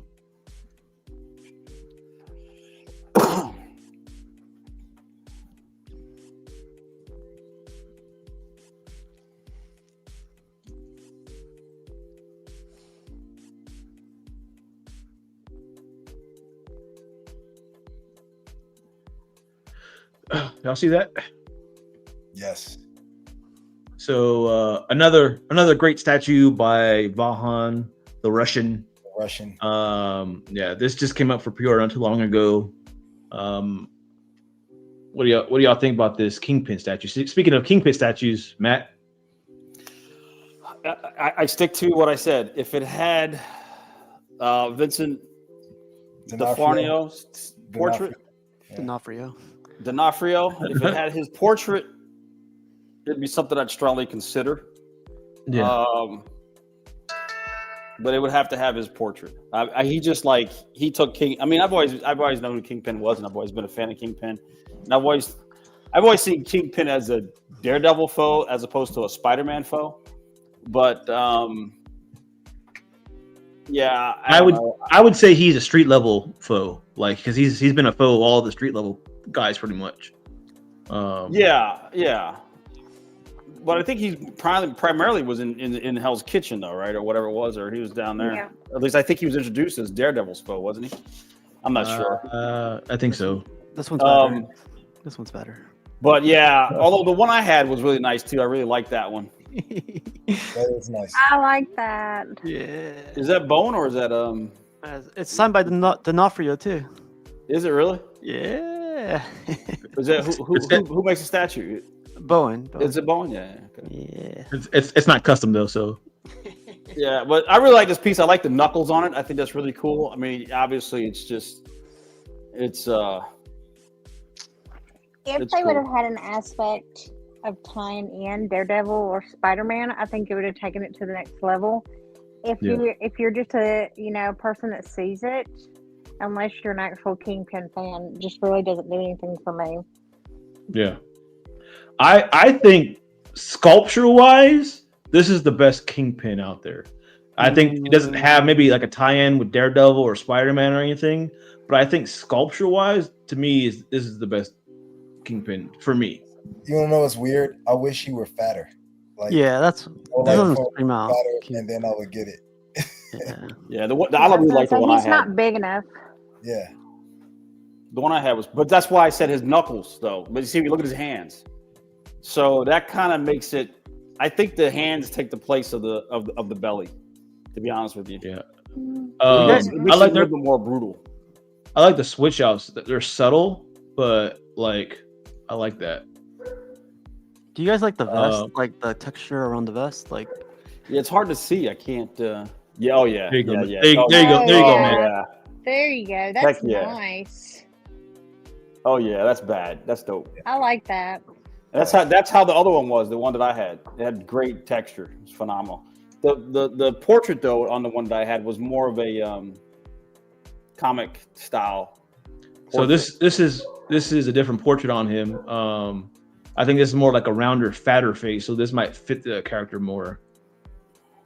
I like that portrait better. Why does he? he looks like Thanos. I like them both, man. like who? Like Far Thanos. away, he looks Thanos. Looks like who? Thanos. Thanos. Yeah, A little bit. I that can see that. like that smile. That I can see. I can say that. He's still a thick boy, man. He's still a big boy. He's just Yeah, not. man, look at his hands, dude. I think the hands make this piece for me. I think this is like the first miss. Oh, there we go. There we go. There we go. There we Oh, go. Yeah, the paint is what was missing on this one. So there's two different Oh, two of them statues. oh, it's Variation? two different ones. Zoom in on that one. See, I would like the other one if his shoes were black. He had a white suit with black shoes. I think this one has black shoes. It No, I feels mean for the white one. I like- Yeah, see? This is the more Now, comic see, book I accurate. like that. I like that one a lot better. Me too. Yeah. He's got the scarf thingy, whatever those things are called. The Ascot. ascot. I think CMP wears those. Angela said it first. Yeah, I do actually. I just had to. See, this, Okay, this so the one, this, white, he does have the white shoes.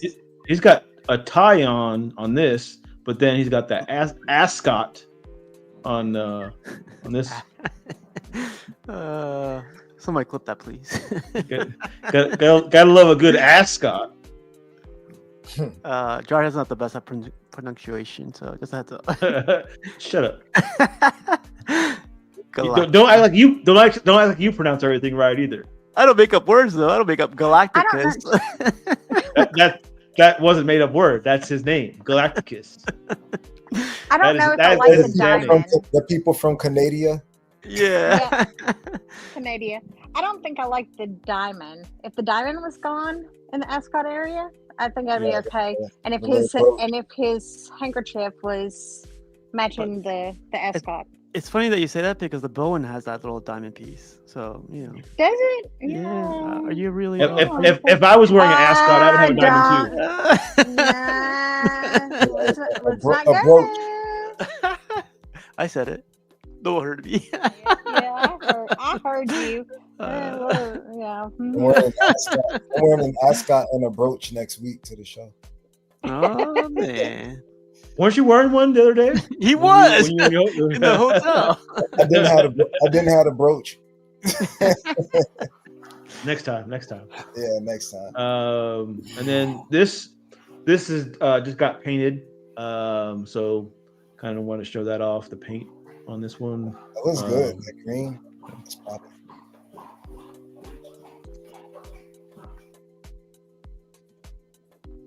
It's got a light up, I believe.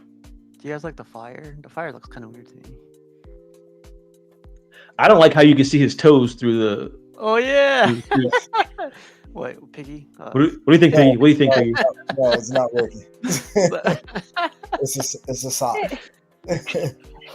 Oh, that's crazy. I've never seen that on Spider-Man. Yeah, I don't like that. Shoes. I know. Yeah, Look I at don't his toes. Look at his other foot. They're footies. It'd be funny if they were like spaced apart. That's so Oh, weird. that's crazy. Yeah, that's very weird. I've never Yeah, seen that. I don't like that. I don't like that.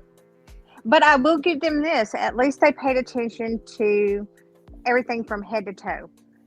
Yeah. Yeah. Well, literally. Because literally everything from head to toe. Because a lot of times commissioners forget about doing the feet and they look like clubs, like club feet. And That's so true.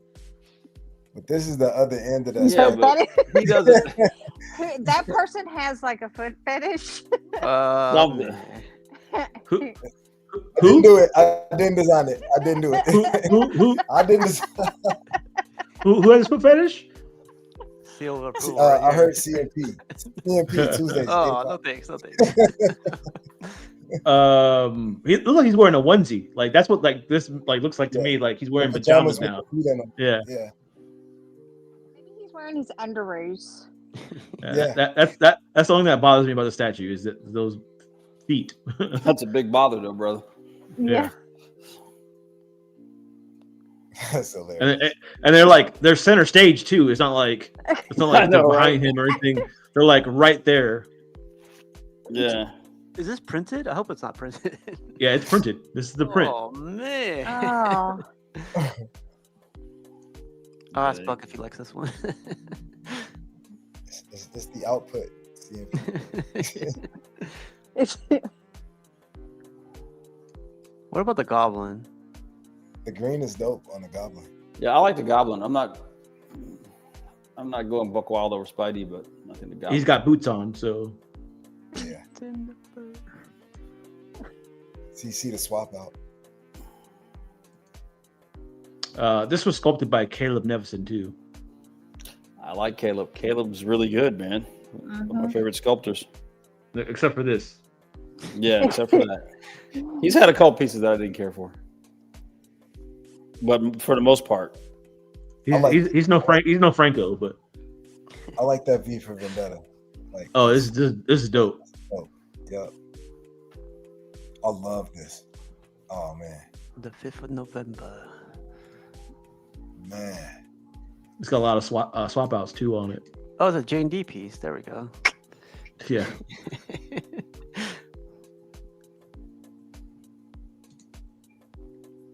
oh, that's good. Mhm. I Oh, I love the blood splatter. love it. Oh man, this might have to come on. Would you guys want mixed media on this one or sculpted? Sculpted. Okay. I think this went on for pre-order too. I think Piggy. Really? Yeah. Do you remember So- how much? so- No, go ahead. I don't remember. I have to look at it. I'll find out all the information for you though if you need me to. 20%. Sure. He's got one more stamp before he gets a free statue. He's like, I got you, Piggy. I got you. how nice. I like all the switch outs on it though. They're like pretty dope. Yeah. It's got that's what's I think that's one of some of the best part of customs, right? You get a lot of when you get a custom, you get a lot of switch out or accessories, you know what I mean, that comes along with the statues. You don't see that too often with a lot of licensed pieces.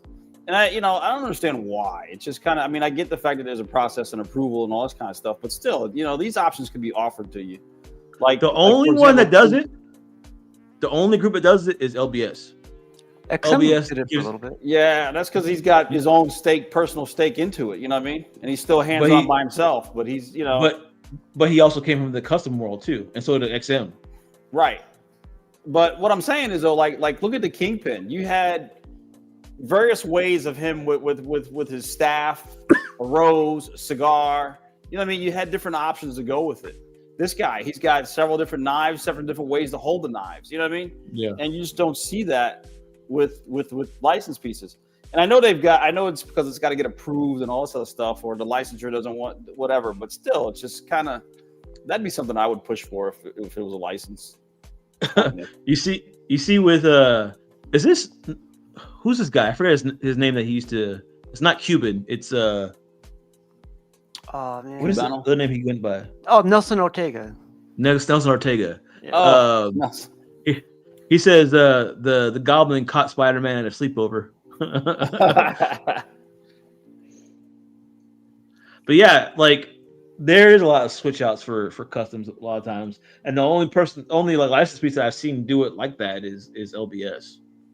So, and like I said, he came from a custom Yeah. background, so. And like the swap outs dramatically change the statue too, right? They're not just like a head swap out or a hand swap out. Like look, Yeah. it changes the whole stance of the. It gives Oh, yeah. such a different feel. It's like a whole different Yeah. statues. Exactly. It's like you get 3 statues in one. Yeah. I think that's my favorite. I like Yes. the hat. I like the other one with the hat. I like the second one. Oh, did you get more? Oh, geez, you got a lot. So you get that. the You get. torso swap out or what? I mean, how is it? I want to say it's just the The way you arms put it and the together? cape, maybe. The Yeah, arms when and the you put it cape. together. Yeah, because so you got like that too, right? And then the arms Oh, up, man. open, and the head back. So that's 2. So that's 2. That's 3, right? Or is that the same one? This is 3. But you have one mask that's not bloody. You got that So one right is it- there with the hand up, with that knife. The in hand front of up. it. So that's 1, That's 2, 4. 3, 4. Yeah, Okay, yeah. and then you got a hand with a rose in it. Yeah, that's crazy. Piggy. I know. Yeah, the 3. You got 4 statues right there. I'm already in my head thinking of a spot where this can go. These are the measurements. Got a little bit of storytelling on the base. That's Egypt, right? Yeah, Yeah. Egypt. That's the Big Ben pyramid. Yeah, I Do you see this phoenix on the right? I'm sorry, I'm tired. Don't ask me what this is. I have no idea. I have no idea. But yeah, this is a dope statue. V for Vendetta. The movie's like No, please. I know. Please. This character, I don't remember what his name was. Centipede Man. No, hold on, let me look. Looks like it. Baba Let me do. look. What's his name? Centipede man. Kindred. That's the name of the character. Oh, I almost got it. You're so close, man.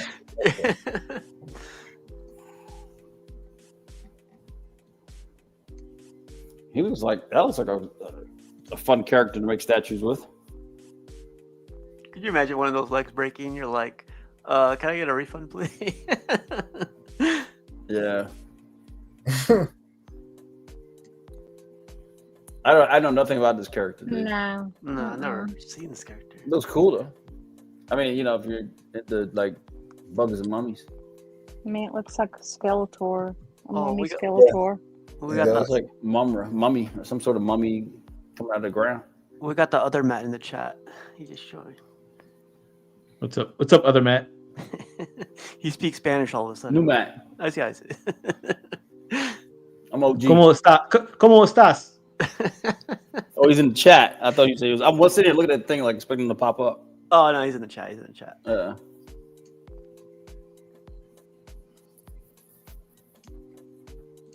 If Jarhead would give me admin privileges, but you know. So what? So you kick me out of my own show? Yeah. So, Jarhead, what's this? Do you know anything about this dude? I'm not sure who he is, man. Honestly, to tell you the truth, maybe it's a Spider-Man villain. I don't know who. Nah, I don't know. I've seen him with Spider-Man. No, I've never seen Spider-Man. How about the chat? Anybody? Mr. Popo, you still there? Do you know who this cat is? Kindred is the character's name. Maybe the other Matt knows since he reads a lot of comics, you know? I know, right? and he keeps so many statues. Yeah. I don't like bugs, so I would never get this. Oh no! Aren't you trained to survive on bugs? No.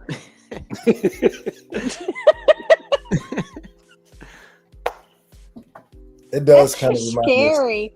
It reminds me of Hell Skeletor. no. Look at the purple hood. Skeletor? Yeah, I can see it. Yeah, that's what I said. I said Skeletor or some mummy that came out of the ground. Centipede Ock.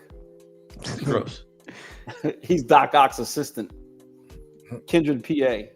The Doc Ock PA. He's the cat that takes you in. He's a cat for he's Doc Ock's assistant who takes you in and gets your weight and blood pressure. Oh, so he's a Spider-Man villain. I was right, Matt. He's a Spider-Man villain. And then makes you sit there for a half hour. Oh, shout out to Jose. Fresco. So he's a Spider-Man villain. I guess he's Yeah. he's a Gen Z Spider-Man villain.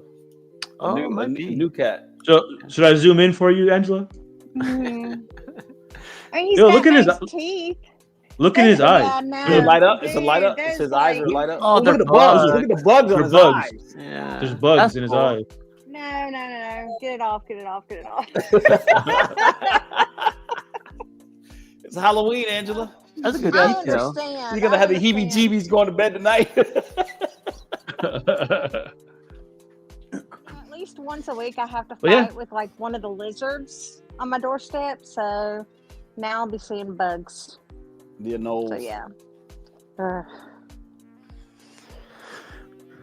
That's it for pictures. Like I said, it nice little easy topic today. Short.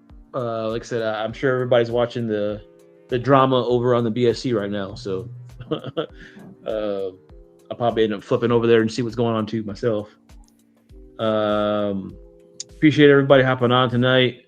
Angela, you got anything going on the rest of the night? You got anything coming? Oh, would you end up? You didn't pick up anything on the sideshow? I'm getting Man Bat, so I pulled the trigger on Okay. Man Bat. So Good choice. Good And choice. I'm- Good choice. yeah, I'm on the fence with the Beauty and the Beast one. I like that one a lot. I I'd like to. I don't know yet. I want to kind of see, I think, in hand pictures of it because I want to see what the paint job actually really looks like once it's completed. So Probably more gray. Yeah. and I'd be okay with that. I really would.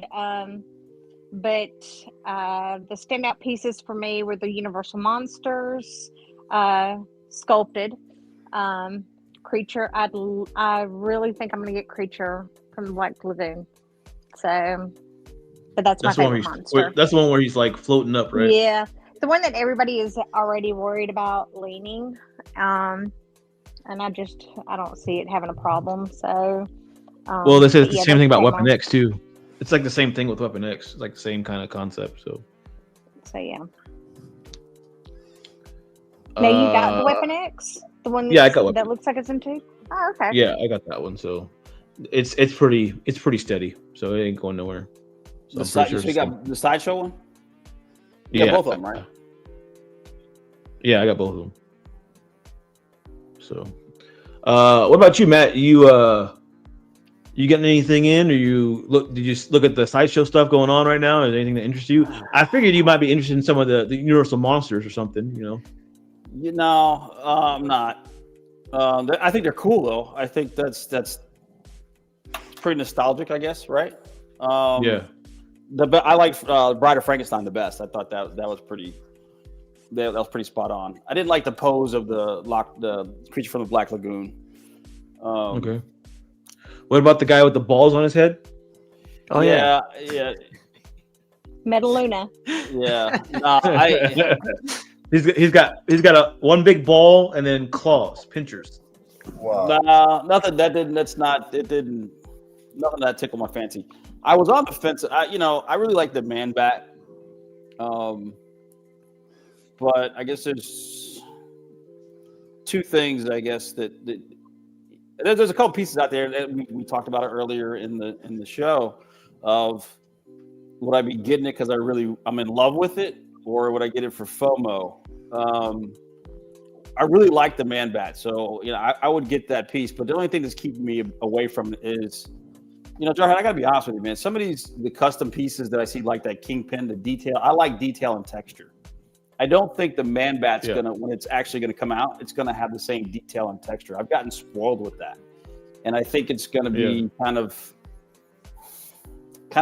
flat, if that makes any sense. And I don't want that. I want a statue that has detail and texture, something that looks like it actually costs $1,000 to $1,500.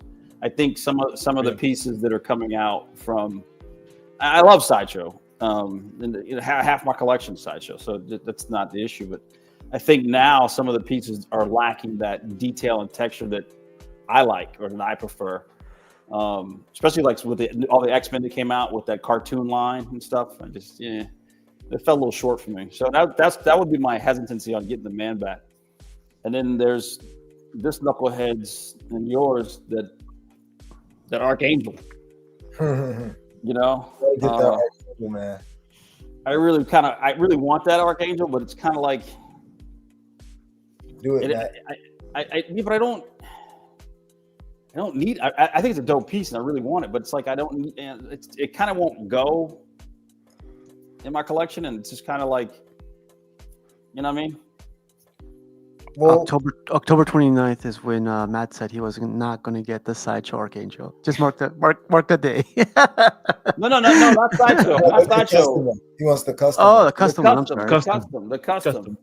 I think it's probably one of those pieces to where, like, if it popped up locally and somebody had it and they were going to sell it, I'd probably get it then. But I don't know if, I'd probably get in the aftermarket. But then again, I know it's kind of price will jump up, but it's just, I don't know, man. It's just like, and I am one of those guys that like, I'll only get a piece like if I really like it or I think it's special. And that is a special piece, I think. But I just don't know if it'll go in my collection or not. And then I don't know if I necessarily want to go down and get all the X-Men, or somebody would think I'd need to get the X-Men because it just, I don't know. Time will tell. Just sleep on it, Matt. Yeah, that's the thing. So what part of, and I know you said say this for another show, but part of my collecting style is like, I know what I want. You know what I mean? It's like, I don't have 50 statues, but I know what, like, there's a couple of older pieces that I want to track down and get. I just haven't, time, money, and place, right? I mean, that's how it works out for me. Hey, Matt, what's that piece on the top left called again? Eternity, right? The one right behind you? Oh, yeah, Bowen. Yeah. Would you trade that for an Archangel? That should have been a no, like automatically. That means you want it, Matt. So yeah, you really have to sleep on it. What do you mean? What, the Archangel? Mm-hmm. Yeah. Yeah, I mean, the way I look at it is, Angela knows what. Angela knows what that eternity is, and they're pretty rare. Very. A lot of them are broken, and that's the thing. Yeah, I don't know. I don't know. Probably not. I don't know. But what about you, CMP? Did you see anything on the Sideshow Halloween thing so far? Do you want to pick up, or you think about picking up? Yeah, I got that Venom coming, so that should be here February. That don't count. That was released. That was released a while back. But they showed it there. That was all. They showed it, but it don't count. The PCS one. The PCS one. No. The actual Venom. The Sideshow one. Okay. Yeah, that's the one I'm looking forward to. But the crazy cool thing I thought that I got messaged about today was the Magneto accessories from that custom group that's doing for the Sideshow piece. Yeah, they'll be shipping soon. Yeah, he messaged me today. He's like, all right, since you reply back quick, I'll have yours up really quick. So I'm looking forward to that. Yeah. Really looking forward to that. Like all the new pictures that came out, amazing. Amazing. But yeah, that's it. The Venom I'm excited about. I love that Frankenstein, the fabric version, but like I feel like if I get that guy, I gotta get the bride. I gotta start getting the rest. You know, like I think we need to stop doing that to ourselves. Just because you get one statue doesn't mean you should get the whole line. You go first, Jarhead. You start. Yeah, you started. There's no way. I need Frankenstein and his bride, and I need everybody else. You could be no. just fine without you could be just fine without the bride. You could just do Frankenstein and be fine. Steve's right though. You probably need to at least have one highlight or accent piece. You know what I mean? Mm-hmm. I got You this red don't. Sonya, and I feel like I need a little piece. That's something we tell ourselves. We don't need it. You just need the other red Sonya, Steve. Yeah, that's all I need. That's all. Oh God. And the one on throne. What about you, Piggy? What you see anything over the Halloween thing that you're thinking about getting so far? Yeah, I was late to everything because I didn't get a chance to look at everything when I was out of town. But you can almost carbon copy what CMP said. I want that Frankenstein, and I need that Bride of Frankenstein to go with it. But the problem is, I hear that they're probably going to do them both in black and white too. And I think Oh. black and white. Nobody wants the guy with the Nah. big old No. Nobody, the picture. Nobody, the veins. That did it for you, Jarhead. The veins. And now having seen that V for Vendetta statue, I'm really wanting it. I'm kind of fighting it. I've been doing good for months, and now we're at the tail end of the year, and I'm seeing all this stuff that I want out of nowhere. It's only been 2 months, Piggy. It's a long time to get at it. Yeah. Piggy, do you want the sculpted Frankenstein, Bride of Frankenstein, or do you want the mixed media? I want to be honest. I know that the sculpted will probably be best for longevity, but I want the mixed media. I think the Frankenstein looks better with the mixed media, but I think the Bride kind of looks better with the sculpted. But if I get the Frankenstein in mixed media, I'm gonna want the Bride in mixed media too, because they're going together. Right. That's exactly how I would go, is either sculpted or Or mixed media.